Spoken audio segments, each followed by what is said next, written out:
ang nag-i-inquire. Ang bentahan kasi ng kahoy at ng katas umaabot mula 50,000 hanggang 300,000 pesos kada kilo. Kaya naman ang turing dito, liquid gold.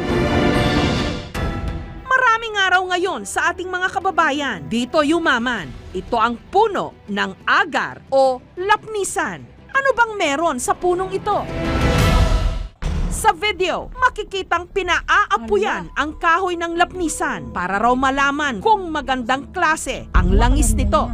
Naglabas na yung mga mantika niya. Ito ang mantika niya, oh. Ay, oo. Nag-produce siya ng oil. Sa isang bayan sa Leyte, nakilala ng aming team si Bobby. Hindi niya tunay na pangalan. Nito lang Hulyo nung nalaman niya mula sa mga buyer niyang foreigner na may malaking demand para sa lapnisan. Dako pa uban lagi ng